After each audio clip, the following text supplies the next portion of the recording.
हाँ रोलिंग। नमस्कार थार परिवार के पत्रकार साथियों। इस देश में बहुत मुद्दे हैं, विश्व में बहुत मुद्दे हैं, बहुत बातें भी है, वो तमाम बातें बहुत महत्वपूर्ण हैं। बड़े लोगों की भी बात है, लोकतंत्र के अंदर जो सबसे बड़े पद पर बैठे हुए हैं उनकी भी व्यक्तिगत बातें भी है। कल हमने हमारे प्रधानमंत्री जी आदरणीय नरेंद्र मोदी जी थार में आई थे बीकानेर, जब उन्होंने नई बात करी कि उनके खून में सिंदूर बहता है। 2014 में आदरणीय नरेंद्र मोदी जी ने टोक्यो में ये बात करी कि मेरे खून में पैसा बहता है, नसों में खून भी बहता है।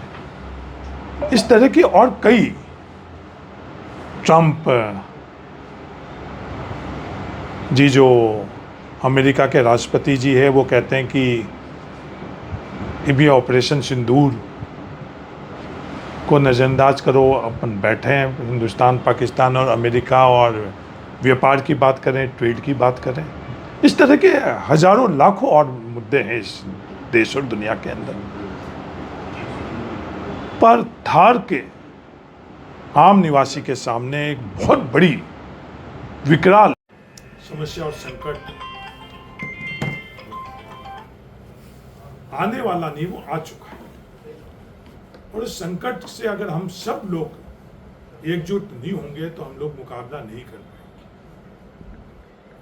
मेरा निवेदन है तमाम जनप्रतिनिधि से, तमाम राजनीतिक दल के लोगों को से, सामाजिक लोगों से, हर थार के नागरिक से, ये थार पुकार रहा है अपन लोग एकजुट होकर इस समस्या के संदर्भ में अपन पहले तो इसको जाने की ये समस्या है क्या, फिर मिल बैठकर अपन लोग तय करें कि समस्या का समाधान अपन सामूहिक तौर पर क्या कर सकते हैं। उस संदर्भ में अपन इस पर एकजुट होकर और कार्य करें। इसमें कोई राजनीतिक विचारधारा, मैं व्यक्तिगत तौर पर हर जनप्रतिनिधि, हर राजनीतिक दल को भी निवेदन करूंगा, मैं उनको चिट्ठी भी लिखूंगा, बात करने की ज़रूरत पड़ेगी तो मैं बात भी करूंगा, पावर सेंटर्स को भी बात करूंगा, संवैधानिक पदों पर बैठे हैं उन लोगों से भी बात करूंगा कि अपन सब लोगों को मिलकर, और जो ये समस्या आ चुकी है, जो मेरी समझ है वो समझ भी आपके माध्यम से मैं इन लोगों तक, थार के लोगों और विशेषकर जो जनप्रतिनिधि आज्ञावान लोग हैं उन तक पहुंचाने का आज मैं प्रयास करूंगा। ये समस्या है क्या? ये जो ट्रांसमिशन लाइन से, जो बिजली की लाइन है, ये बिजली की लाइन सिर्फ बिजली के उत्पादन में से जुड़ी हुई समस्या ही नहीं है। ये ट्रांसमिशन के माध्यम से हम लोगों का आने वाले समय के अंदर ये थार में प्रकृति का जीवन और इंसान का जीवन, मानव जीवन, दोनों के लिए बहुत बड़ी चुनौती है। राजस्थान के अंदर 2030 तक 115 गीगावाट का लक्ष्य रखा गया है। जो 115 गीगावाट का लक्ष्य रखा हुआ है, वो सबसे ज़्यादा इसका उत्पादन कहाँ हो रहा है? ये उत्पादन जैसलमेर और बाड़मेर इलाके के अंदर हो रहा है, कुछ फड़ौदी में भी है, कुछ बीकानेर में भी है। तो ये तमाम जो 115 गीगावाट का जो लक्ष्य है वो थार में ही, थार के अलावा बाहर का कोई इलाका नहीं है जिसमें ये है। अब जो उत्पादन हो रहा है, उत्पादन को ट्रांसमिशन, जो उत्पादित विद्युत है उसको आगे ले जाने के लिए, नेशनल ग्रिड में ले जाने के लिए ट्रांसमिशन लाइन से होती है। क्या उत्पादन चैरिटी के तौर पर हो रहा? नहीं, तमाम उत्पादन व्यवसायिक तौर के ऊपर हो रहा है। व्यवसायिक का मतलब कि जो भी उत्पादन कर रहा है वो आर्थिक धन कमाने के लिए, पैसा कमाने के लिए कर रहा है।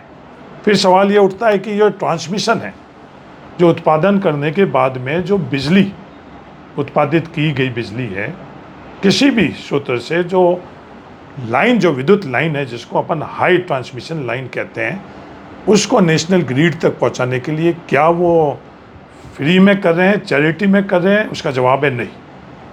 जितनी भी कंपनी है चाहे पावर ग्रिड, जिसको हम लोगों के यहाँ ये कह रहे हैं कि सरकारी कंपनी है, सरकारी कंपनी नहीं है, ये PSU प्रॉफिट अर्निंग कंपनी है, या कोई दूसरे स्टेरलाइट जैसी और दूसरी कंपनी है, वो तमाम जो लाइनें लगा रही है, और लाइनें लगाने के बाद में उस लाइन के माध्यम से जो विद्युत लेकर जाएंगे, जो बिजली लेकर जाएंगे, उसके लिए पैसे लेंगे। ये बात भी हमको समझने की आवश्यकता है। पर आज हो क्या रहा है? पहले भी अपन सब लोगों ने इसके संदर्भ में बात की, ये पॉलिसी बनी हुई है, पॉलिसी पर्याप्त है। सबसे बड़ी बात हम लोगों के सामने ये, मैं इससे पहले भी यहाँ राष्ट्रीय हित के अंदर जो काम हुए, उसमें किसानों को, आप जहाँ बैठे हो इससे चंद किलोमीटर दूर JSW, वो विद्युत उत्पादन राष्ट्रीय हित के लिए ही था।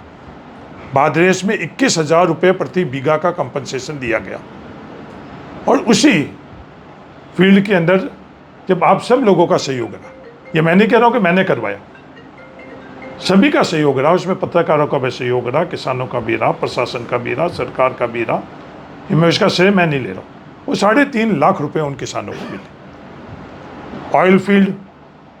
ऑयल फील्ड के अंदर हम लोग, ऑयल फील्ड में के अधिकार किसके पास है? ऑयल फील्ड का अधिकार ONGC के पास है। ये ONGC क्या है? ONGC भी पब्लिक यूनिट है, PSU है। उसके लिए भी जब यहाँ ज़मीन अधिग्रहण की गई, क्या ये DLC के माध्यम से की गई? नहीं, अपन सब लोगों ने सामूहिक तौर पर प्रयास किए, और वो उनको, जो किसान थे, उनको हमने DLC से कई गुना पैसा उनको दिलाया। पर आज क्या हो रहा है? आज ये जो ट्रांसमिशन लाइन्स लग रही है, उस ट्रांसमिशन लाइन के लिए क्या कानूनन तौर के ऊपर हम लोग यहाँ नीचे धरातल में जो प्रक्रिया अपना रहे हैं वो सही है, गलत है? सबसे पहले सवाल ये उठता। पहली बात तो ये क्या कानून? ये सबको ये कहते हैं कि साहब ये कानून है, भारत सरकार का कानून है। हाँ, अब थार के लोग भी पढ़ लिख गई, थार के लोग IAS भी बन गई है, थार के लोग दूसरे क्षेत्रों के अंदर, तो हम लोगों को भी पता कानून क्या है। जिस टेलीग्राफ एक्ट की ये बात करते हैं, उस टेलीग्राफ एक्ट को ईमानदार से यहाँ लागू कर रहे हैं? नहीं। मैं सरकार और प्रशासन को ये कहना चाहता हूँ, ये सवाल करना चाहता हूँ कि आप उसको लागू कर रहे हो? उसका उत्तर है नहीं। ये टेलीग्राफ एक्ट है क्या? टेलीग्राफ एक्ट जिसके माध्यम से आप पुलिस को भेज रहे हो, जिसके माध्यम से आप प्रशासन को भेज रहे हो, मैं जिला प्रशासन और सरकार को कह रहा हूँ कि आप सही भेज रहे हो? नहीं भेज रहे हो। मैं कहने के लिए नहीं कह रहा हूँ। ये टेलीग्राफ एक्ट जो है, ये आप लोगों के सामने, इसके अंदर प्रावधान है।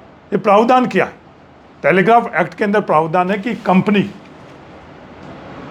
अगर काश्तकार सहमत नहीं होता है, या काश्तकार, उन दोनों में से किसी को इस लाइन के लिए और ट्रांसमिशन के जो पोल है उसके लिए अगर आपत्ति होगी, तो वो जिला कलेक्टर के पास अपील कर रहा है। मैं तमाम जिला कलेक्टर से पूछना चाहता हूँ कि आपके पास कोई भी, आज तक जब मैंने ये बात पता करी, एक भी कंपनी ने जिला कलेक्टर के पास नहीं करी। तो आप खुद कानून को अपने हाथों में ले लो। जब आप किसी प्रशासनिक अधिकारी को वहाँ भेज रहे हो, पुलिस को भेज रहे हो, ये जो टेलीग्राफ एक्ट है, जिसके को आप कहते हो कि ये टेलीग्राफ एक्ट के माध्यम से हम लोग करें, इसका वायलेशन आप खुद कर रहे हो। एक जगह भी इस ट्रांसमिशन लाइन के संदर्भ में आप लोगों ने फैसला किया है क्या? नहीं। जो थार के लोग हैं, उन थार के लोगों का जो कानूनन हक और अधिकार है, उसको आप कुचल रहे हो। ये कुचलने के पीछे इनका मंशा क्या है? आज आप पूरी दुनिया अच्छी तरह से जानती है, ये हम लोगों के लिए कलंक की भी बात है कि वो व्यक्ति हमारे थार का ही है। पर व्यक्ति थार का होने से क्या है? जो व्यक्ति प्रशासनिक अधिकारी रहते हुए पोखरण के अंदर रंगे हाथ पैसे लेते हुए पकड़ा गया, उस अधिकारी को यहाँ जिला प्रशासन आदेश निकालकर गैर कानूनन अधिकृत करते। आदेश की भाषा आप देखो, आदेश की भाषा क्या है, बिल्कुल अलग और नीचे व्यवहार अलग, और ये कानूनन नहीं, ये गैर कानूनन है। हर कोई अच्छी तरह से जानता है कि वो व्यक्ति की कृत्य क्या है। पोखरण के अंदर भी थे, उस समय तत्कालीन सरकार हम लोगों की थी। मैं जो सरकार में उन लोगों को भी चेताना चाहता हूं, उसकी कीमत हम भुगत चुके। हम इस थार में बाड़मेर जैसलमेर के अंदर 9 सीटों में से 1 सीट क्यों जीते, वो इस तरह के कृत्य के कारण जीते। थार के लोग बहुत सचेत सतर्क है कि इस तरह के भ्रष्ट व्यक्ति को दंडित करने की जगह उसको हम लोगों ने हमारी सरकार के वक्त उसको बरी करना, ये पाप तो हम लोगों ने किया, और इस पाप की कीमत हम लोग लोकतंत्र के अंदर जो भुगतने होती है वो भुगत चुके हैं। और उसी को पुरस्कृत कर और पूरा हर स्तर के ऊपर थार कर रहा था। हर कोई ये कह रहा था कि ये आए व्यक्ति जो एसडीएम के पद पर रहते हुए आज इस बॉर्डर के अंदर गैर संवैधानिक और गैर कानूनन तौर के ऊपर वो क्या कृत्य कर रहा है। उसके बावजूद भी इस व्यक्ति को पुरस्कृत कर इन कंपनियों का, इस कंपनियों का किस मकसद से और किस मंशा से उस कंपनियों के लिए ये आदेश निकला गया, आज ये सवाल खड़ा होता है। कानूनन तौर के ऊपर इस कंपनियों के अंदर क्या चीजें हो रही है। प्रति जो पोल है, ट्रांसमिशन लाइन है, उसके लिए लाइजनर का व्यवस्था कर रखी। जो थार के किसान काश्तकार को तो आप लोग पैसा नहीं दे रहे हो, उस लाइजनर को लाखों रुपए पर पोल दे रहे हो। वो लाइजनर आगे क्या कर रहा है? वो लाइजनर ऐसे लोगों के माध्यम से है गैर कानूनन यहां के किसानों का शोषण कर रहा है। मैं उनको भी सतर्क करना चाहता हूं जो इनको ये लगता है कि इनके माध्यम से हम हमारे कुछ काम करवा देंगे या इनके माध्यम से हम लोग किसी को दबा देंगे, किसी का शोषण कर लेंगे। ये थार के लिए सही नहीं है। जब थार के लिए सही नहीं तो आपके लिए भी सही नहीं। इस तरह के कृत्य जो भी हो रहे हैं, ये एक नई व्यवस्था इन लोगों ने चालू कर दी। नई व्यवस्था क्या चालू करी कि जो पर पोल लाइजनिंग के लिए इन्होंने पैसे करने, और सब जानते हैं। अगर कोई ये कहता है कि किसी को पता नहीं है तो वो झूठ बोल रहा है। बड़े से बड़े अधिकारी को यहाँ पता है, जो यहाँ जिला प्रशासन के अंदर बैठे हुए हर जनप्रतिनिधि को पता है, सरकार को पता है। किसान को तो हम लोग मुआवजा नहीं दे रहे और उन लोगों को लाइजनर के तौर के ऊपर हम पैसा दे रहे हैं। और वो क्या कर रहे हैं? हमारे अज्ञान किसानों का शोषण कर रहे हैं। अज्ञान किसानों का शोषण, एक व्यक्ति को तो हजारों रुपए दे रहे हैं और दूसरे व्यक्ति को वो लाखों रुपए दे रहे हैं। यहाँ जो कंपनी आई हुई है, और यह कंपनी है बिनियाना के अंदर, प्रधान का जब कहा है तो उसको 3 लाख रुपए कंपनसेशन दे दिया गया। किसी गरीब व्यक्ति के लिए है, उसको हजारों रुपए भी नहीं दे रहे। इस तरह का कृत्य क्या थार में हम लोगों की इजाजत है? क्या संविधान में इजाजत है? नहीं। और ये समस्या बढ़ेगी। मेरे परिवार के प्रिय थार वासियों, ये समस्या बढ़ेगी और ये हम सबके घरों को में आएगी। हमारे परिवार के अंदर अगर शीर्ष स्थान पर कोई है, उनमें से एक मगराज जी जैन पद्मश्री, उनके खेत के अंदर भी 1 लाइन नहीं निकली है, 2 लाइन नहीं निकली है। क्या स्थिति?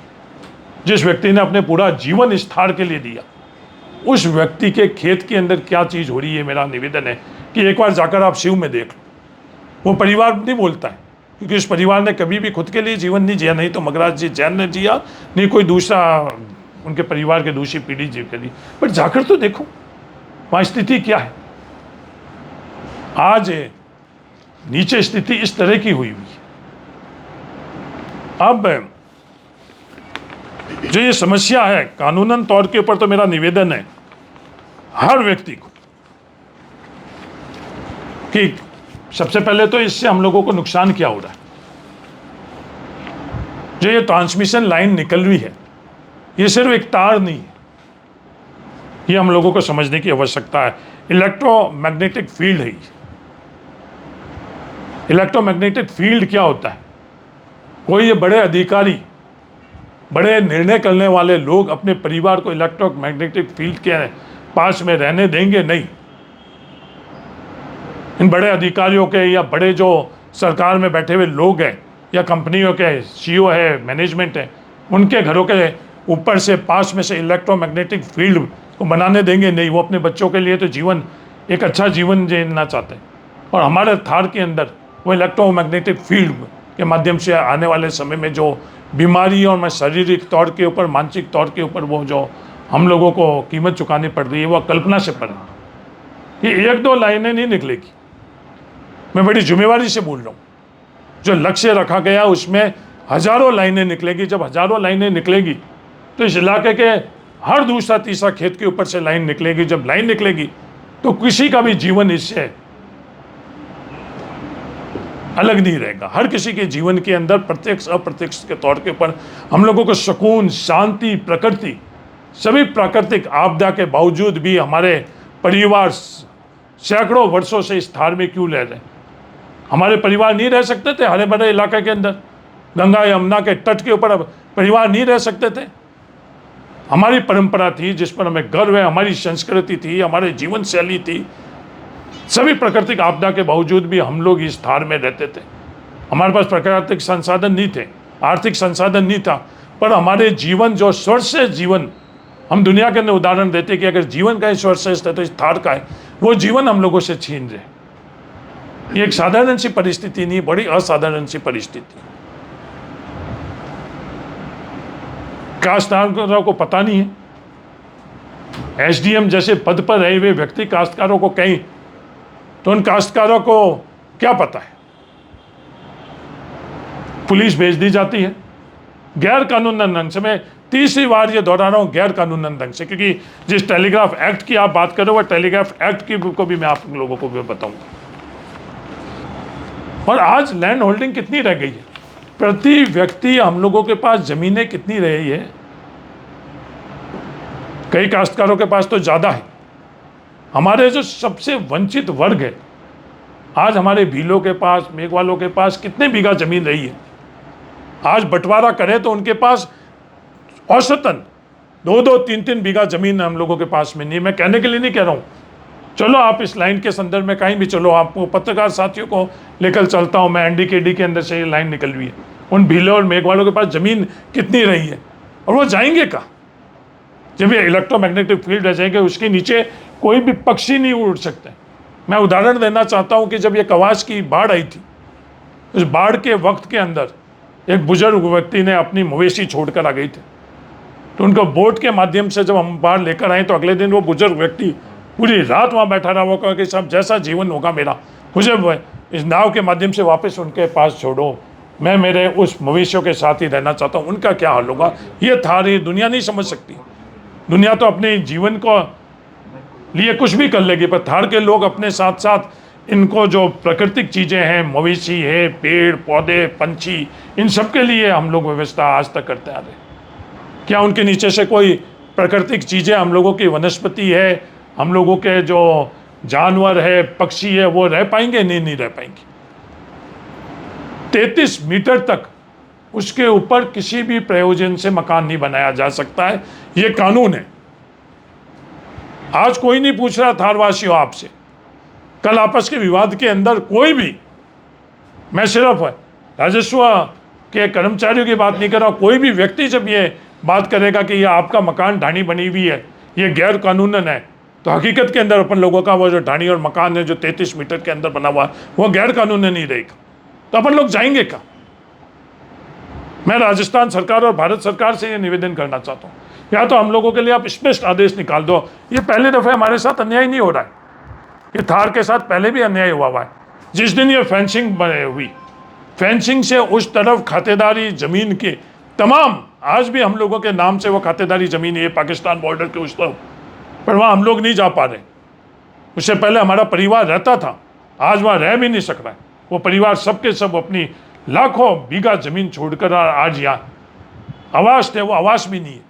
या तो आप भारत सरकार और राजस्थान सरकार ये लॉमन लैंड कर लो, कम से कम आप सच्चाई तो हम लोगों को बोलो कि यहाँ पर आप नहीं रह सकते, तो कहीं और जाए। पर ईमानदारी भी आप लोग नहीं रख लो। तो मेरा निवेदन है, जो इस तरह की स्थिति हुई मेरे जीवन के अंदर भी इस तरह की स्थिति के अंदर बहुत है, इसके हल है। कुछ मैं आपको साझा कर लेता हूं और बाकी सभी मिलकर जो हल थार निकालेगा मैं उनके साथ में रहूंगा, क्योंकि ये लोग क्या क्या कर रहे हैं वो अपन सब लोगों को पता है। ये हमारे साथ भैया के अंदर जब ये पूरा प्रकरण हुआ तो थार के साथ वादा किया था उन्होंने। वो चंद लोग नहीं बैठे थे उस धरना के अंदर, भैया के नागरिक नहीं बैठे थे, हम लोगों के से वादा किया था, थार से वादा किया था कि उसको ओरेंट के अंदर दर्ज कराएंगे। पर आज भी ओरेंट के अंदर दर्ज नहीं करा। आज मैं जब आपसे बात कर रहा हूँ, इस तरह से ये कहेंगे कुछ और करेंगे कुछ। इन कंपनियों से और जो पीछे जिनके पास मनसा, इनसे अपन सब लोगों को सावधान रहना चाहिए और एकजुट होकर और अपन को इसका मुकाबला करना चाहिए। मैं कोई इंतजार कर रहा था मैं कि कोई इस संदर्भ में आज्ञावान हुई, और कोई नहीं हुआ, तो इसलिए मजबूरन इसमें कोई राजनीतिक माइलेज की लेने के लिए नहीं हूँ मैं। कोई भी भारतीय जनता पार्टी का कोई व्यक्ति अगर इसका नेतृत्व करना चाहता है तो मैं उसका नेतृत्व स्वीकार करता हूँ। निर्दलीय कोई भी नेतृत्व करना चाहता है, मैं उसका नेतृत्व करने के लिए स्वीकार हूँ। मैं एक व्यक्ति के तौर पर, थार के नागरिक के तौर पर जितनी मेरे पास समझ है, ताकत है, मैं उसके पीछे लगाकर इस समस्या का समाधान करना चाहता हूँ। यहाँ थार के अंदर दूसरी व्यवस्था भी, हिंदुस्तान में दूसरी व्यवस्था भी है। ये PSU जिसकी बात कर रहे हैं, उनके अंदर जब BSNL का टावर लगता है या ONGC की ज़मीन ली जाती है तो उसमें किराया नहीं देते, किराया देते हैं। तो क्या ये विकल्प के लिए हम लोगों को आपस में चर्चा कर एकजुट होना चाहिए, नहीं होना चाहिए? कि उसके बाद इन परिवार के लिए हम लोगों को हर साल वहाँ से खेती से कुछ नहीं मिलता, कई सालों के अंदर एक फसल मिलती है। दुनिया जयपुर में बैठे हुए, दिल्ली में बैठे हुए लोगों को नहीं पता। वो भी जो हमारे न्यूनतम जीवन के लिए जो हमारा ये खेत है, उसको भी आपने, वो अधिकार भी आप छीन लो। पिछले दिनों जो आंधी आई, उस आंधी के अंदर यही टावर, यही ट्रांसमिशन टावर नीचे गिरे। जो परिवार आसपास रहेंगे, क्या वो बच पाएंगे? हमारी मवेशी बच पाएगी? और जिस तरह के क्वालिटी का जो काम हो रहा है इस भविष्य के अंदर, इसके ऊपर भी बहुत बड़ा प्रश्नवाची चिन्ह है कि ये नहीं बच पाएंगे। जो हम लोग देख रहे हैं, जो हम लोग समझ रहे हैं, एक विकल्प तो ये। दूसरा विकल्प, जब ये गजट नोटिफिकेशन, एक और बात, महत्वपूर्ण बात, कि जब ये गजट नोटिफिकेशन निकालते हैं उस वक्त भी गलत मंशा से ये लोग उन काश्तकार का खसरा भी उल्लेखित नहीं करते। उसके पीछे इनका मकसद क्या है? इनका मकसद ये है कि कानूनन तौर के ऊपर वो व्यक्ति, वो काश्तकार कानूनन प्रक्रिया में नहीं जाए, सिर्फ गांव का नाम लिखते हैं। मैं उनको कहना चाहता हूँ, मैं सरकार को कहना चाहता हूँ, प्रशासन को कहना चाहता हूँ, क्या ये सही है? इसी से आपकी नीति और नीयत के ऊपर प्रश्नवाचक चिन्ह लगते हैं। आप जितने गजट नोटिफिकेशन है वो निकाल कर देखें। मतलब आप खुद झूठ के आधार पर, गलत तत्व और तर्क के आधार पर यह काम करना चाह रहे हो, इस थार को खत्म करना चाह रहे हो। अब इसका विकल्प एक है कि कोई कॉरिडोर बनाए, उस कॉरिडोर के माध्यम से ये पूरी की पूरी ट्रांसमिशन लाइन से उसको लेकर जाए। एक मैंने कहा किराए के माध्यम से करें, और एक जो मैं विधानसभा में भी बोल चुका हूँ,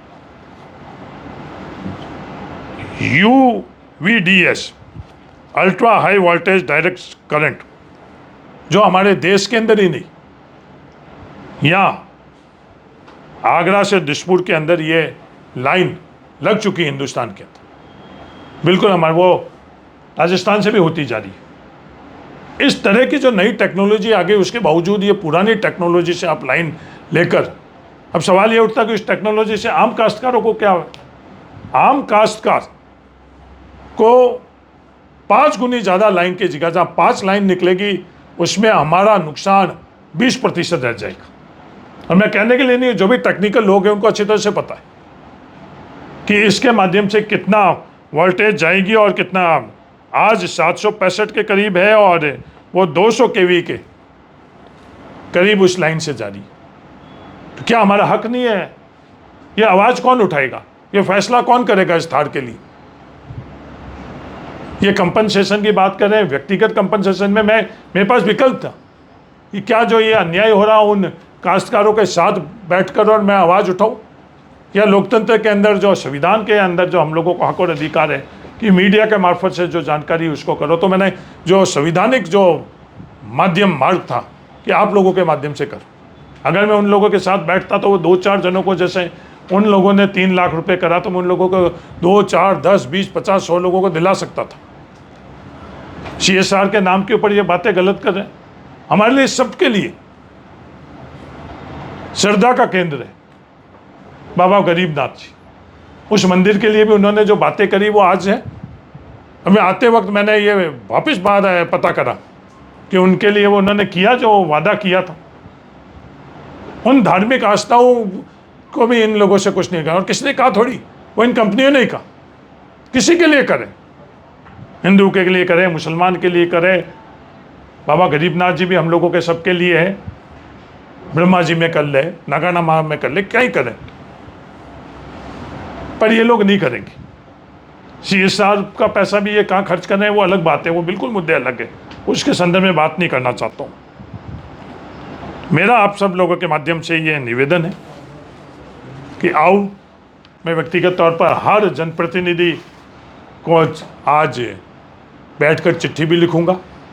बहुत समस्या, पानी की भी समस्या है, बिजली की भी समस्या है, हजारों समस्या है, पर ये थार खत्म हो जाएगा इन ट्रांसमिशन लाइन से। इस चीज़ को समझने की आवश्यकता, और जो भी नेतृत्व करेगा इस विषय के ऊपर, उसका नेतृत्व के अंदर एक कार्यकर्ता के तौर पर मैं थार को विश्वास दिलाता हूँ कि मैं कंधे से कंधे प्राथमिकता से, पहले भी इस तरह की चीज़ें हुई, ऑयल फील्ड के अंदर भी हुई, उस समय जो लोकल जो लोग थे उनकी संगठन भी बना और वो तय करते थे।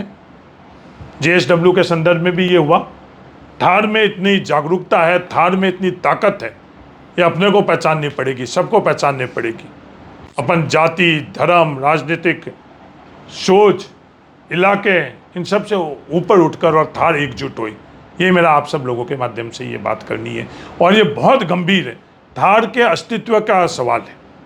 व्यक्तिगत तौर पर हमारे लिए कुछ एक शब्द बोलता तो हमको कितना बुरा लगता है, हमारे परिवार के लिए, हमारी जाति के लिए, धर्म के लिए, पर ये पूरे के पूरे थार के लिए है। इसको समझो, सब एकजुट होकर, और इस मुहिम के अंदर जिसको नेतृत्व करना है, मैं आपके माध्यम से वापस दोहरा रहा हूँ, आओ आप नेतृत्व करो, मैं आपके साथ में रहूँगा। ये थार के अंदर हम थार परिवार में जाएंगे, उनको सच्चाई बताएंगे, उनको जागृत करेंगे, और अपन एकमुश्त होकर सब मिलकर और थार को बचाएंगे। धन्यवाद। जय हिंद। कहीं लगता नहीं इस मुहिम को छेड़ने में आपने देर कर दी? नहीं, मुहिम को छेड़ने में देर नहीं करी। इससे पहले भी मैंने कई दफ़े बोला, जो संविधानिक हम लोगों को अधिकार है उनके माध्यम से हम लोग बोले। मैंने विधानसभा में बोली, आपको याद नहीं है तो मैं बता दूं। उससे पहले भी मैंने बोली, मेरी चिट्ठी पत्रियाँ भी थी कि कोई पॉलिसी नहीं बनी हुई। अभी भी जो 3 गुनी DLC के संदर्भ में है, मैं खुद व्यक्तिगत तौर पर, मैं मीडिया के मार्फत से नहीं, मैं व्यक्तिगत तौर पर भारत सरकार के पास भी गया, व्यक्तिगत तौर पर राजस्थान सरकार के पास भी गया। आप जो हमारे एनर्जी सेक्रेटरी है उनसे फ़ोन करके पूछ लो, पर मैंने मीडिया को नहीं बताया, क्योंकि मैं थार के लोगों के बीच के अंदर इसकी प्रतिस्पर्धा नहीं करना चाहता था कि हम लोग सब एकजुट होकर करें। ये कंपनसेशन जो आज मिल रहा है वो भी पर्याप्त नहीं है।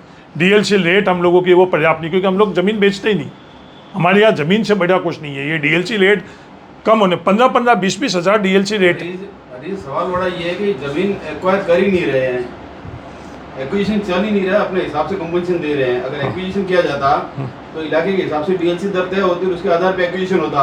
नहीं, मैं कह रहा हूँ कि टेलीग्राफ एक्ट जिसके माध्यम से कर रहा है, इसका वायलेशन है। एक तो एक्विजिशन नहीं हो रहा है, दूसरा ये हो रहा है कि आप कह रहे हैं कि इस तरह की बात हो रही थी, विजय ने जैसे कहा कि बहुत देर हुई आते आते।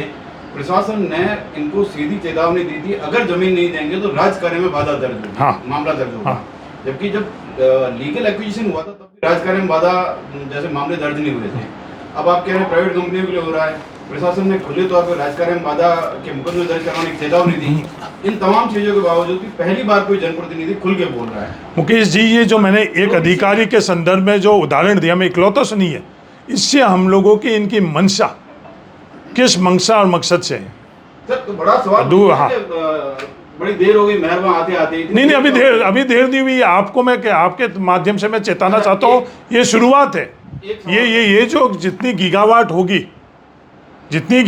होगी ये शुरुआत है, ये अभी तक समस्या नहीं हुई है, समस्या विकराल रूप लेनी बाकी है, इसको समझाना चाहता हूँ। बेसिक सवाल होता है मैकेनिज्म। और दो बातें, मैंने विधानसभा के माध्यम से एक जनप्रतिनिधि के तौर पर मेरे पास वो अवसर था, मैंने विधानसभा में कहा, आज मैं मीडिया में आया हूँ, उससे पहले मेरा क्या फ़र्ज़ बनता कि जो मेरे को लोकतांत्रिक व्यवस्था के अंदर संविधान में विधानसभा में बोलना, क्या मैं बोला या नहीं बोला आप विधानसभा के रिकॉर्ड कर लो।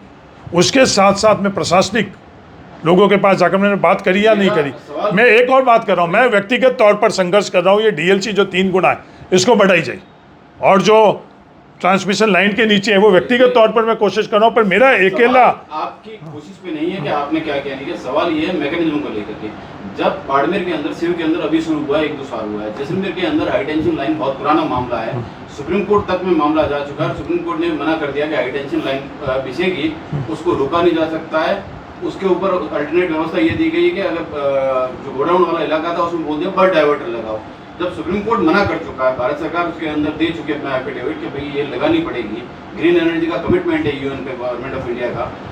ऐसे में जन आंदोलन के माध्यम से या तमाम इस तरह की चीज़ों के आपको लगता है कोई रास्ता निकलेगा, जमीन बच जाएगी जिस जमीन को मैंने आदरणीय पत्रकार महोदय 3 बात तो मैंने कही, तीनों गैर व्यवहारिक गैर कानूनन हुई। तो आप मुझे बताओ, जो नई टेक्नोलॉजी से ट्रांसमिशन हो रहा है वो मैंने आपको बता भी दिया कि कहाँ हो रहा है। अगर मैं गलत हूँ तो मुझे आप सही कर लो, करेक्ट कर लो। आपने गुड़गांव की बात कही? नहीं, आगरा से दिसपुर, आगरा से दिसपुर। दिसपुर। और वो जो जिस टेक्नोलॉजी के अंदर है वो भी मैंने आपको बताई, ultra high voltage direct current का, आगरा high voltage direct current. Direct current. इसमें अगर जो लाइन हम लोगों की लग रही है वो 5 लाइनों की जगह 1 लाइन लगेगी, तो जो समस्या है वो 20% रह जाएगी। नंबर 2, मैं ये बात आपके माध्यम से कर रहा हूँ कि क्या किराया का प्रावधान हो सकता है या नहीं, उसके लिए मैंने उदाहरण भी दिए। PSU BSNL भी है, PSU ONGC भी है। देश हित के अंदर जो ऑयल का एक्सप्लोरेशन हो रहा है वो उनके माध्यम से हो रहा है। नंबर 3, मैंने आपके माध्यम से ये बात करी, ये पावर ग्रिड जो PSU है, इसके अलावा जितनी कंपनियाँ हैं, क्या ये फ्री में कर रही है? नहीं, इनको जो बिजली के ट्रांसमिशन है उसके अंदर पैसा देना पड़ रहा है। जब ये व्यवसाय कर रही है तो जिस काश्तकार की ज़मीन का उपयोग हो रहा है, क्या उसका हक और अधिकार नहीं है? ये नंबर 3 मैंने बात करी। फिर मैंने बात करी टेलीग्राफ एक्ट। मैं उसको राजनीतिक दिशा में बातें नहीं ले जाना चाहता हूँ। आप कह रहे हो जब क्या टेलीग्राफ एक्ट, जो बाकी सभी एक्ट के संदर्भ में हम लोग बात करें कि इसको बदलना चाहिए, देश में कई कानून बदले गए, पर जो आम नागरिक के जीवन समाप्त करने के कानून है ये टेलीग्राफ एक्ट, इसको बदलना चाहिए नहीं बदलना चाहिए, ये तमाम बातें मैंने करी। ये एक दिशा के अंदर, एक दिशा में होता, अगर डीएलसी रेट बढ़ाने के लिए होगा तो हरीश चौधरी अकेला अपना प्रयास कर रहा, जिस दिन वो पहले भी प्रावधान था बढ़ जाएगा तो उस दिन मैं आपको वापस, पहले मैंने नहीं बताया वो मैं बता दूंगा, क्योंकि मुझे आप लोगों से ये महसूस हो रहा है कि जो करना है वो कम से कम दिखाना भी चाहिए। उस संस्कृति के हम लोग नहीं है और विकास हम लोग नहीं रोकना चाहते। ये OFC केबल की अपन जो व्यवस्था पहले से कर रखी थी, ये रेलवे जो ट्रैक है, रेलवे ट्रैक के पास OFC रेलवे की एक्वायर्ड लैंड के अंदर से ये OFC जारी है नहीं जारी। तो इस तरह से नेशनल हाईवे हो गया, रेलवेज हो गया। मैं इसीलिए कह रहा हूँ कि आओ अपन से मिलकर चर्चा करें। ये जो मेरे आइडियाज़ हैं, मैं जो विकल्प बता रहा हूँ, मैं आप तक सीमित नहीं रखना चाहता हूँ, नहीं तो कल के दिन ये होगा कि कोई भी विकल्प है हरीश चौधरी की आइडिया, हरीश चौधरी की सलाह, हरीश चौधरी का व्यक्तिगत कोई अस्तित्व नहीं है। था रहेगा तो हरीश चौधरी रहेगा। जानकारी अगर थोड़ी दुरुस्त कर दें, जितना भी ट्रांसमिशन लाइन के लिए जो भी ओवर जो एक्विजिशन ये जमीन ली गई है जैसलमेर और सेव के अंदर जो हो रहा है, ये एक्विजिशन हुआ है या इंडिविजुअल बेसिस पे जमीन ली जा रही है? नहीं, एक्विजिशन भी फॉलो नहीं हुआ, ये नहीं, एक्विजिशन हुआ नहीं, ये टेलीग्राफ एक्ट के माध्यम से, और मैं टेलीग्राफ एक्ट का वायलेशन कहाँ हो रहा है वो भी मैंने आपके माध्यम से बताया। टेलीग्राफ एक्ट क्या उनको अलाउ करता है जमीन लेने के लिए? टेलीग्राफ एक्ट तो जमीन लेने के लिए अलाउ नहीं करता। नहीं, टेलीग्राफ एक्ट के माध्यम से, हाँ, पर उसके अंदर प्रावधान क्या? ये जो जमीनें ली जा रही है इलेक्ट्रिसिटी एक्ट के लिए ली जा रही है। नहीं, पर इसको टेलीग्राफ एक्ट के माध्यम से ले रहे हैं। इलेक्ट्रिसिटी एक्ट में है, पर ये टेलीग्राफ एक्ट के माध्यम से ले रहे हैं। जो ड्रिंकिंग वाटर की, पानी की स्कीम है, मैं आपको उदाहरण दे रहा हूँ। जब रिफाइनरी के अंदर जो पानी की स्कीम आई, उसको जो साधारण पानी की स्कीम के माध्यम से वो नहीं ला रहे, वो जो ऑयल एंड गैस के प्रावधान है उसके माध्यम से आ रहे थे। एक ही कानून से मल्टीपल, एक काम के लिए मल्टीपल कानून का प्रावधान है हमारे देश के अंदर। ये तो कानून के अंदर हमारी कमियां है। तो यहाँ ये जो भी कर रहे हैं टेलीग्राफ एक्ट के माध्यम से कर रहे हैं। तो ये जो अब इसमें और मेरे पास और भी कई आइडियाज़ हैं, इसलिए मैं कह रहा हूँ आओ जनप्रतिनिधि, अपन लोगों का दायित्व बनता है, सामाजिक कार्यकर्ता थार का बनता है, तो अपन बैठकर जो मेरे पास समझ है, मेरे को जो विकल्प दिख रहा है, जैसे एक तो डीएलसी रेट बढ़ाने के लिए, वो मैं व्यक्तिगत तौर पर मैं सबके पास जाकर आया हूँ। मैं भारत सरकार के पास भी जाकर आया हूँ, मैं राजस्थान सरकार के पास जाकर आया हूँ, अधिकारियों के पास भी जाकर आया हूँ कि ये डीएलसी रेट पर्याप्त नहीं है। इसमें दो है, एक तो कितने टाइम डीएलसी रेट बढ़नी चाहिए, वो मैं संघर्ष कर रहा हूँ। मैं इकलौता नहीं कर रहा हूँ, मैं ये भी क्लेम नहीं कर रहा हूँ, मेरे अलावा भी और जनप्रतिनिधि और व्यक्तिगत लोग कर रहे होंगे। और दूसरी डीएलसी दरें, क्योंकि हम लोग ज़मीन ही नहीं बेचते, पैसे से हमारे थार के अंदर ज़मीन नहीं उपलब्ध है, क्योंकि हमारी ज़मीन बेचने का प्रवृत्ति नहीं, इसलिए डीएलसी हम लोगों के लिए कभी बात ही नहीं। जब ज़मीन का बेचान हुई उस वक्त तो वो दूसरा ये कि डीएलसी भी सही रही। तो ये मल्टीपल है, 2-3 नहीं, दो तीन बातें एक साथ हो रही है। नहीं सैकड़ों है, 2-3 नहीं है। मुकेश जी, आपने ये कहा डीएलसी दर बढ़ाएंगे, इसका मतलब डीएलसी दर जो भी जमीन अपनी देगा किसान, जहाँ पे भी हाई टेंशन लाइन या टावर लगेंगे उनको ज्यादा मुआवजा मिलेगा। मुआवजा मिलेगा तो जो हम जमीन बचाने की बात कर रहे हैं, हम कह रहे हैं उनके लैंड होल्डिंग उनकी कम है, विरासत संस्कृति वो तो चली जाएगी, और वो जो मैग्नेटिक फील्ड की आप बात कर रहे हो उसी के नीचे उसी के बीच में रहना होगा। मैं इसीलिए कह रहा हूँ कि ये सामूहिक, ये एक साधारण समस्या नहीं है। तो कॉन्ट्राडिक्शन हो रहा है। हाँ नहीं, कॉन्ट्रडिक्शन नहीं है, ये मल्टीपल इसके एंगल है। ये समस्या मुकेश जी, ये समस्या एक दिशा की नहीं है।